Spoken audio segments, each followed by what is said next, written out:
আজকে আমি cotton candy বানালাম আর তার সাথে সবাই মিলে গেলাম কিটেশ্বরীর মেলায়। এবার কিটেশ্বরী ইউনেস্কো থেকে সেরা গ্রামের তকমা পেয়েছে। কিসের জন্য সেটাই আজকে এই ভিডিওতে বলবো, তো চলো ভিডিওটা দেখতে থাকো। আজকে আমরা ঠাকুর দেখতে যাবো। সকাল 9টা নাগাদ আমরা রেডি হয়ে গেছি আর ইতুদিরাও চলে এসছে আমাদেরকে নিতে। ওরা একদম বাড়ি থেকে এসছে গাড়িতে করে, ওদের গাড়িতে করেই আমরা মেলায় যাব। আর এই যে অনুও চলে এসছে। দেখো আমরা পৌঁছেও গেছি কিটেশ্বরীর মেলায়। এখানে আমরা পুজো দেব সর্বপ্রথম। তো ওর কয়েকজন গাড়িতেও এসেছিল, কয়েকজন স্কুটিতে। আর এইটা হচ্ছে সেই মন্দিরটা। আর এইটা পেয়েছি ইউনেস্কোর ভারতবর্ষের সব থেকে সুন্দর গ্রাম, এবং হচ্ছে সব থেকে বেশি ট্যুরিস্ট আসে এই গ্রামে এই মন্দিরের জন্য। আর এটা হচ্ছে সতীর যে 51 পীঠ আছে তার মধ্যে একটা পীঠ হচ্ছে কিটেশ্বরী। এখানে সতী মায়ের কিরিট পড়েছিল বলে এখানকার নাম কিরিটেশ্বরী। তো এখানে বিভিন্ন রকম ডালা পাওয়া যায় পুজোর জন্য, 50 থেকে শুরু, 50, 100, 150, 500 আছে শাড়ির সাথে। তো তোমরা এখান থেকে ডালা নিয়ে পুজো দিতে পারবে। এইখানে দেখো দুটো মন্দির আছে পাশাপাশি। আর আমরা যাব এই সামনে যে মন্দিরটা দেখতে পাচ্ছ, এটাতেই যাব আমরা পুজো দিতে। তো তার এটা মন্দিরের পাশাপাশিও অনেকগুলো শিবের মন্দির আছে আশেপাশে। আর এখানে পৌষ মাস জুড়ে পুরো মাসটাতেই মেলা বসে, কিন্তু আমরা গেছিলাম রবিবার, সেদিন মেলার ভিড়টা একটু কম। এখানে আমরা ডিসাইড করছিলাম যে কোন ডালাটা আমরা নেব আর কতগুলো নেব, কারণ সবাই ফ্যামিলি আলাদা আলাদা দেবে। আর পাশেই ছিল এই দোকানটা যেখানে প্রদীপ, তারপরে ওই যে কড়ি, লক্ষ্মী পুজো যেগুলো লাগে সেগুলো পাওয়া যাচ্ছিল। আর মেলাটা আজকে প্রায় বন্ধই ছিল, 1-2টো দোকান খোলা ছিল। পৌষ মাসে মেলাটা সারা মাস ধরেই বসে। আর শনি মঙ্গলবারে বেশি ভিড় হয়, লোক সংখ্যা বেশি, দর্শনার্থীও আসে, সেই জন্য সমস্ত মেলাই খোলে। আর আমরা গেছিলাম রবিবার, তাই কয়েকটা দোকান খুলেছিল। তারপর আমরা ডালা নিয়ে পুজো দিতে গেলাম এই সামনের এই মন্দিরটা। এইখানটাতেই বলছে কিরিটটাও নাকি পড়েছিল। জানি না কতটা সত্য, যতটা ওখানকার পুরোহিতদের কাছ থেকে শোনা। তারপরে আমরা মন্দিরে গেলাম। আর আজকে মানে পুজো দেওয়ার বার না, যদিও শনি মঙ্গলবার বেশি পুজো হয়, তবুও আজকে দর্শনার্থীর সংখ্যা ভালোই ছিল, অনেকই দেখতে পেলাম। তো বেশ ভিড় ছিল। আস্তে আস্তে একে একে সবাই গেলাম এবং পুজো দিলাম। এটা হচ্ছে মন্দিরের বাইরেটা। আমরা বাইরে দাঁড়িয়েছিলাম কারণ ভেতরে কয়েকটা দর্শনার্থী পুষ্পাঞ্জলি দিচ্ছিলেন। তারপরে আমরাও ভেতরে গিয়ে পুষ্পাঞ্জলি দিলাম। এখানে পুরোহিত মশাই আছে, ওনারাই প্রথমে ডালাটা জমা নেবেন, তারপরে আপনার হাতে পুষ্পাঞ্জলির জন্য অর্ঘ্য দেবেন এবং তারপর পুষ্পাঞ্জলি দেওয়া হবে। এবং শেষে পুজো শেষে মায়ের চরণে প্রণাম করে তারপরে আপনারা দক্ষিণা দিয়ে বেরিয়ে যাবেন। এখানে আপনারা সর্বনিম্ন দক্ষিণা দিতে পারেন 51 টাকা, এর থেকে বেশি আপনাদের যত ইচ্ছা দিতে পারেন। আর যেটা বলছিলাম সেটা হচ্ছে এই কিটেশ্বরী মন্দিরটি আর এই কিটেশ্বরী গ্রামটি ইউনেস্কোর একটা দারুণ তকমা পেয়েছে। সেটা হচ্ছে এটা একটা গ্রাম, তো এই গ্রামে প্রচুর দর্শনার্থী আসে। তো গ্রাম হিসেবে দর্শনার্থীর সংখ্যাটা এখানে সব থেকে বেশি, তাই ভারতবর্ষের সব থেকে বেশি সুন্দর গ্রাম এবং দর্শনার্থী এই তকমাটা ইউনেস্কো থেকে পাওয়া হয়েছে। সত্যি এটা আমাদের ক্ষেত্রে সত্যি একটা গর্বের বিষয়, কারণ এটা আমাদের বাড়ি থেকে মাত্র 20 থেকে 25 কিলোমিটার দূরত্বে। তো 3 বছর আগে আসা হয়েছিল, তখন প্রায়ই আসা হতো ফ্যামিলির সাথে, বাপের বাড়ির ফ্যামিলির সাথে, যে ফিস্ট করতে। কারণ এই মন্দিরটার বাইরে একটা জায়গা আছে খুব সুন্দর মাঠের মতন, যেখানে সবাই ফিস্ট করতে আসে। আর মেনলি টুরিস্টটা সেই জন্যই হয়, মন্দিরে পুজো দেওয়াও হয় আর একটা পরিবারের সাথে সুন্দর মুহূর্তও কাটানো হয়। তো অবশ্যই আপনারা কিটেশ্বরী আসবেন। আর এটা আসার জন্য আপনারা বহরমপুর থেকেও আসতে পারেন অথবা ফারাক্কার এদিক থেকেও আসতে পারেন। আর এই মন্দিরটা ঠিক পাশেই ছিল আদি মন্দির, যেখানে একটা কিটেশ্বরী মায়ের মূর্তি করা হয়েছে। আর এই মূর্তিটা খুবই সুন্দর। এখানেও পুজো দিতে পারেন আপনারা, 2 জায়গাতেই পুজো হয়, তো আপনারা 2 রকমভাবেও পুজো দিতে পারেন। আর এই মন্দিরটা ঠিক বাইরে একটা মা বসেছিলেন, যিনি আমাদেরকে সবাইকে তিলক দিচ্ছিলেন এবং চান জল দিচ্ছিলেন।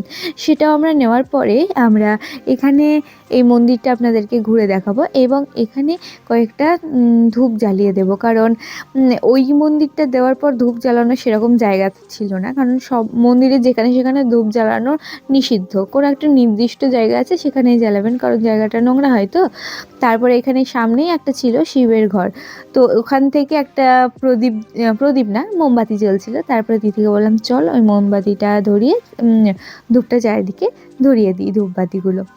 তো আপনারা কিভাবে আসবেন এই ক্রিটেশ্বরী চলুন বলি। যদি আপনারা বহরমপুর থেকে আসে তাহলে বহরমপুর থেকে NH-34 রোড ধরে ফারাক্কা লাইনে আসবেন এবং পলসন্ডায় নামবেন। বহরমপুর থেকে পলসন্ডার ভাড়া 20 টাকা। তারপরে আপনারা পলসন্ডায় নেমে ক্রিটেশ্বরী যাব বলে যে কোনো অটো বা টোটোতে চেপে যাবেন, মাত্র ভাড়া 20 টাকা, 20 থেকে 15, এবং সেখানে আপনাদের একদম মন্দিরে নামিয়ে দেবে। আর এই ক্রিটেশ্বরী গ্রামেই 2-3টে মন্দির আছে যেগুলো আপনারা দর্শন করতে পারেন। খুবই সুন্দর জায়গা, মনোরম জায়গা, আর এলে আপনাদের সত্যি খুবই ভালো লাগবে। তারপরে আমরা সবাই মিলে একটা ফ্যামিলি পিক তুলবো বলে রেডি হচ্ছিলাম, গিয়ে দেখি যে আমরা স্ট্যান্ড টানতেই ভুলে গেছি, না তো যে ছবি তুলবো সে তো ফ্রেম থেকে বাদ চলে যাবে। তারপর অয়ন স্ট্যান্ডটা নিয়ে এলো এবং আমরা সবাই মিলে একটা গ্রুপ ফটো তুললাম, যেটা খুবই সুন্দর হয়েছিল। আর এই যে মন্দিরটা দেখছো, এইটাতে এত সুন্দর লোকেশন ফটো তোলার জন্য, পোর্ট্রেট দারুণ, দেখো জাস্ট ফটোগুলো। তারপর আমরা মেলার দিকে এলাম, তখন প্রায় 11:30 বাজে, কিন্তু মেলা দেখছো কিছুই তেমন খোলেনি, 1-2টো দোকান খুলেছে, ওতেই আমরা ছুটছি মেলা দেখার জন্য, কি বলবো এত নেশা। তারপর আমরা এখানে একটা তিরপল বিছিয়ে নিয়েছি, এখানে আমরা একটু বসে খাওয়া দাওয়া করব। আর বাড়ি থেকে সকাল বেলায় উঠে আমরা ঘুগনি বানিয়ে নিয়ে এসেছিলাম, আর এখানে আমরা আজকে ঘুগনি মুড়িরই ফিস্ট করব। তারপরে সবাই মিলে বসে গেলাম সুন্দর করে রোদ্রে, আর ভালোই লাগছিল। আর পাশে সবাই জানো তো রান্না করছিল, দেখে মনে হচ্ছিল সত্যি আমরাও যদি এই হাঁড়ি গ্যাস নিয়ে আসতাম বেশ রান্না করা হতো, কিন্তু তাতে খাটনি বেশি। অবশ্য আনন্দটাও হয়, কিন্তু অন্য কোথাও যাওয়া যাবে না। আর এখানে আমরা এরপরে আমরা ডাহাপাড়ার ধামও গেছিলাম, তো সেটা দেখার জন্য ভিডিওটা স্কিপ না করে পুরোটা দেখতে থাকো। আর যারা আমার চ্যানেলে নতুন তারা অবশ্যই চ্যানেলটি সাবস্ক্রাইব করে পাশে থেকো। আর দেখো এখানে আমি পারতে পারছি না বলে জামাইবাবুকে বলছি একটু সাহায্য করো, তারপর দুজনে মিলে এখানে পেতে ফেললাম, আর বসে বসে খাওয়া দাওয়াও শুরু করে দিলাম। বেশ পিকনিক পিকনিক ফিল আসছিল। তো এই শীতে তোমরা কারা কারা পিকনিক করতে গেছো এবং কোথায় গেছো কমেন্টে কিন্তু অবশ্যই জানিও। ঘুগনি মুড়ি তো আমরা বাড়ি থেকে নিয়ে এসেছিলাম, কিন্তু এখানে ফুলকো ফুলকো বেগুনি আমাদেরকে সবাইকে টানছিল যেন, তাই বেগুনিও কিনে নিয়ে এসেছিলাম। আর হ্যাঁ, এখানে কিন্তু তোমরা নিরামিষ বেগুনি চপ, ঝাল বড়া, ঘুগনি সব পেয়ে যাবে, তার সাথে মুড়িও পাবে। তো খাওয়া দাওয়ার কোনো অসুবিধা হবে না। ভাতটা এখানে পাবে না, ভাতের হোটেল নেই। তারপরে এই যে দেখছো এই দুটোতে মজা করছে। আর এখানে একটু ঘোরাঘুরি করার পর আমরা আবার গেলাম মেলা দেখতে, কারণ তখন অনেকটা মেলা খুলেছে। আর এখানে একটা কটন ক্যান্ডি দেখে দিদি বলছে চল, কাউকে বলার দরকার নেই, আমার কাছেই টাকা আছে, চল কটন ক্যান্ডি খাই।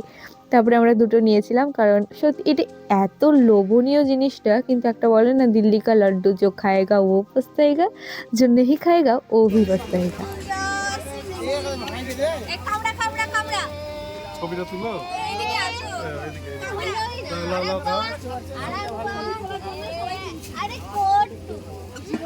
বেশি করে কামড়া, বেশি করে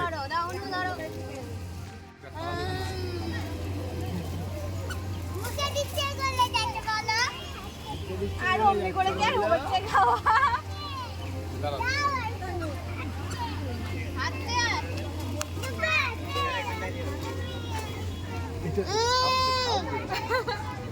লম্বা করে করুন একটা সুন্দর করে ডিজাইন। আমি হাত দিব একবার, না আমরা নিজেরা করতে পারবো, দেখি হচ্ছে কিনা আঙ্গুলে না দাও দেখি, পারবো না ওইটা না গো কোন তালা ঘোরাতে হয়, এই তালা না এই তালা? বেকার বাদ করছে ওটা, এই কাঠিটাকে ঘোরাতে হবে। এবার তো পারবো, এবার তো পারবো। मोटू पतलू की जोड़ी मैं हूँ कुर्ता रोबो जो रे মন। তারপরে আমরা মেলা ঘুরলাম, আর এই যে রনবাবু এখানে এই বমগুলো উড়োচ্ছে, সত্যি এগুলো উড়োতে আমাকেও খুব ভীষণ ভালো লাগে। তারপর রৌনক আর হচ্ছে অনু মিলে এই গাড়িগুলোই চাপছিল। মনে হয় যদি ছোট বাচ্চা হতাম আবার এগুলোতে চাপতাম। কাদের কাদের এগুলোতে চাপতে ভালো লাগে কমেন্টে কিন্তু জানিও। তারপর ক্রিটেশ্বরী মেলা দেখার পর আমরা চললাম ডাহাপাড়া ধাম। এটা হচ্ছে জগৎবন্ধুর ধাম, তোমরা অনেকেই নাম শুনেছ, খুবই বিখ্যাত এবং জনপ্রিয় এই জগৎবন্ধু ধামটা অপূর্ব সুন্দর, আর এত মনোরম পরিবেশ কি বলবো। এখানে তোমরা ভোগ খেতে হলে সকাল 9টার আগে কিন্তু এখানে তোমাদেরকে ফোন করে বলতে হবে বা পৌঁছে যেতে হবে, তবে তোমরা দুপুরের ভোগটা খেতে পারবে। আমাদের যেহেতু যেতে অনেকটাই দেরি, প্রায় 2টোর পর আমরা গেছিলাম, তাই ভোগ খেতে পারিনি আর বেশিক্ষণ থাকাও হয়নি। এইটা হচ্ছে মন্দিরটা, অসাধারণ, এই ধাম বলা যেতে পারে, আশ্রম একটা। আর দেখছো এত মনোরম পরিবেশ, এত ঠান্ডা, একটা মানে মনে শান্তি আসছে আলাদা। তো অবশ্যই তোমরা ক্রিটেশ্বরী এলে ওখান থেকে মাত্র 4 কিলোমিটার দূরত্বে, 10 মিনিট লাগবে গাড়ি, যতটা গাড়িতে যাবে 10 মিনিট লাগবে সময়। আর এত সুন্দর জায়গা আর চারিদিকটাও মনোরম পরিবেশ। আর আমরা যখন গেছিলাম তখন এই জগৎবন্ধুর ছবিটা ঢাকা ছিল, জানি না কেন, হয়তো বা ভোগ নিবেদন করেছিল। তো ভিডিওটা এই পর্যন্তই, কেমন লাগলো অবশ্যই কমেন্টে জানিবে, ভালো লাগলে লাইক কমেন্ট শেয়ার করবে। আর ক্রিটেশ্বরী এবং ডাহাপাড়ার এই ধাম তোমাদের কোনটা সব থেকে ভালো লেগেছে অবশ্যই কমেন্টে জানাবে, এবং অবশ্যই সবাইকে অনুরোধ থাকলো যে একবার অন্তত ঘুরে যাবে। ভিডিওটা এই পর্যন্তই, টাটা, সবাই ভালো থেকো, সুস্থ থেকো।